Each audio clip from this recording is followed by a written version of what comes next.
M2 ಹೆಲ್ತ್ಗೆ ಸ್ವಾಗತ. ಕತ್ತೆ ಅಂದ ತಕ್ಷಣ ನಮ್ಗೆಲ್ಲ ನೆನಪಿಗೆ ಬರೋದು ಕತ್ತೆ ಅನ್ನೋ ಬೈಗುಳ.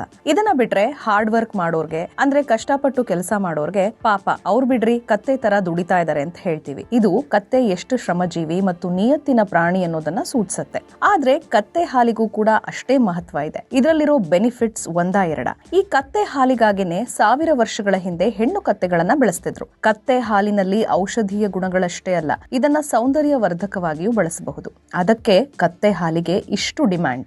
ಈಜಿಪ್ಟ್ ರಾಣಿ ಕ್ಲಿಯೋಪಾತ್ರಾ ತನ್ನ ಸಾಫ್ಟ್ ಮತ್ತು ಸಿಲ್ಕಿ ಸ್ಕಿನ್ಗಾಗಿ ಕತ್ತೆ ಹಾಲಿನಲ್ಲೇ ಸ್ನಾನ ಮಾಡ್ತಿದ್ಲು ಅನ್ನೋ ಕಥೆನ ನೀವು ಕೇಳಿರಬಹುದು. ಈ ಕತ್ತೆ ಹಾಲಲ್ಲಿ ಆಂಟಿ ಮೈಕ್ರೋಬಿಯಲ್ ಪ್ರಾಪರ್ಟೀಸ್ ಇರುವುದರಿಂದ ಆಫ್ರಿಕನ್ನರು ಮತ್ತೆ ಭಾರತೀಯರು ಇದನ್ನ ಕೆಮ್ಮು, ನೆಗಡಿ ಮತ್ತು ಸಣ್ಣ ಪುಟ್ಟ ಇನ್ಫೆಕ್ಷನ್ಸ್ ಗಳಿಗೆ ಔಷಧಿಯಾಗಿ ಬಳಸ್ತಾ ಇದ್ರು. 19ನೇ ಶತಮಾನದಲ್ಲಿ ತಾಯಿ ಇಲ್ಲದ ಅನಾಥ ಮಕ್ಕಳಿಗೆ ಕತ್ತೆ ಹಾಲನ್ನ ಕುಡಿಸ್ತಿದ್ರಂತೆ. ಯಾಕಂದ್ರೆ ಇದು ಹಸು, ಎಮ್ಮೆ, ಮೇಕೆಗೆ ಹೋಲಿಸಿದ್ರೆ ತಾಯಿ ಎದೆ ಹಾಲಲ್ಲಿರೋ ಕೆಲ ಗುಣಗಳನ್ನ ಹೊಂದಿದೆ ಅನ್ನೋ ಕಾರಣಕ್ಕೆ. ಇನ್ನು ಕತ್ತೆ ಹಾಲಿನಲ್ಲಿ ಪ್ರೋಟೀನ್, ವಿಟಮಿನ್, ಮಿನರಲ್ಸ್ ಕೂಡ ಇವೆ. ಇದರಲ್ಲಿ ಫ್ಯಾಟ್ ಕಮ್ಮಿ. ಇನ್ನು ಇದರಲ್ಲಿ ವಿಟಮಿನ್ ಡಿ ಕೂಡ ಹೆಚ್ಚಿನ ಪ್ರಮಾಣದಲ್ಲಿರೋದು ವಿಶೇಷ.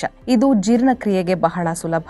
ಇದರಲ್ಲಿ ರೋಗ ನಿರೋಧಕ ಶಕ್ತಿಯನ್ನ ಹೆಚ್ಚಿಸುವಂತಹ ಗುಣ ಇದೆ. ಹಾಗೇನೆ ಹಸುವಿನ ಹಾಲಿಗೆ ಅಲರ್ಜಿ ಇರುವವರು, ಅಂದ್ರೆ ಲ್ಯಾಕ್ಟೋಸ್ ಇಂಟಾಲರೆನ್ಸ್ ಇರುವ ಮಕ್ಕಳು ಮತ್ತು ವಯಸ್ಕರು ಇದನ್ನ ಯಾವುದೇ ಅಡ್ಡ ಪರಿಣಾಮಗಳಿಲ್ಲದೆ ಕುಡಿಬಹುದು. ಯಾಕಂದ್ರೆ ಈ ಕತ್ತೆ ಹಾಲಿನಲ್ಲಿ ಅಲರ್ಜಿ ಆಗುವಂತಹ ಸಮಸ್ಯೆ ಇಲ್ಲ. ಇನ್ನು ಇದರಿಂದ ಜೀರ್ಣಕ್ರಿಯೆ ಕೂಡ ಸುಲಭವಾಗುತ್ತೆ. ಇದು ಹೊಟ್ಟೆಗೆ ತುಂಬಾ ಹಗುರವಾಗಿದ್ದು ನಮ್ಮ ಕರುಳಿನ ಆರೋಗ್ಯವನ್ನ ಕೂಡ ಸುಧಾರಿಸುತ್ತೆ. ಜೊತೆಗೆ ನಮ್ಮ ಜೀರ್ಣಕ್ರಿಯೆಯನ್ನ ಸುಗಮಗೊಳಿಸುತ್ತೆ. ಇನ್ನು ನಾನು ಆಗ್ಲೇ ಹೇಳಿದಾಗೆ ಇದರಲ್ಲಿ ರೋಗ ನಿರೋಧಕ ಶಕ್ತಿಯನ್ನ ವೃದ್ಧಿಸುವಂತಹ ಗುಣ ಇದೆ. ಇದರಲ್ಲಿರೋ ಲೈಸೋಸೈಮ್ ಮತ್ತು ಲ್ಯಾಕ್ಟೋಫೆರಿನ್ ಅಂತಹ ಅಂಶಗಳು ದೇಹದಲ್ಲಿನ ಬ್ಯಾಕ್ಟೀರಿಯಾಗಳನ್ನ ನಾಶ ಮಾಡಿ ನಮ್ಮ ರೋಗ ನಿರೋಧಕ ಶಕ್ತಿಯನ್ನ ಹೆಚ್ಚಿಸುತ್ತೆ. ಇನ್ನು ತ್ವಚೆಯ ಆರೈಕೆ ಬಗ್ಗೆ ಮಾತನಾಡೋದಾದ್ರೆ ಇದು ಅತ್ಯುತ್ತಮ ಮಾಯಿಶ್ಚರೈಸರ್ ಆಗಿ ಕೆಲಸ ಮಾಡುತ್ತೆ. ನಮ್ಮ ಚರ್ಮದ ಕಾಂತಿಯನ್ನ ಹೆಚ್ಚಿಸೋಕೆ, ಸುಕ್ಕುಗಳನ್ನ ತಡೆಯೋಕೆ ಮತ್ತು ಒಣ ಚರ್ಮದ ಸಮಸ್ಯೆಯನ್ನ ನಿವಾರಿಸೋಕೆ ಇದನ್ನ ಸೌಂದರ್ಯ ವರ್ಧಕಗಳಲ್ಲಿ ಬಳಸಲಾಗ್ತಿದೆ. ಹೀಗಾಗಿ ಮಾರ್ಕೆಟ್ ನಲ್ಲಿ ಸಾಕಷ್ಟು ಕಾಸ್ಮೆಟಿಕ್ ಪ್ರಾಡಕ್ಟ್ಸ್ ಗಳು ಈ ಕತ್ತೆ ಹಾಲಿನಲ್ಲಿ ತಯಾರಿಸಿದ್ದನ್ನ ನೀವು ನೋಡಬಹುದು. ಇನ್ನು ಕತ್ತೆ ಹಾಲು ಬೇರೆ ಪ್ರಾಣಿಗಳ ಹಾಲಿಗೆ ಹೋಲಿಸಿದ್ರೆ ಕಾಸ್ಟ್ಲಿ. ಯಾಕಂದ್ರೆ ಕತ್ತೆಗಳು ಕಡಿಮೆ ಪ್ರಮಾಣದಲ್ಲಿ ಹಾಲನ್ನ ಕೊಡುತ್ತವೆ.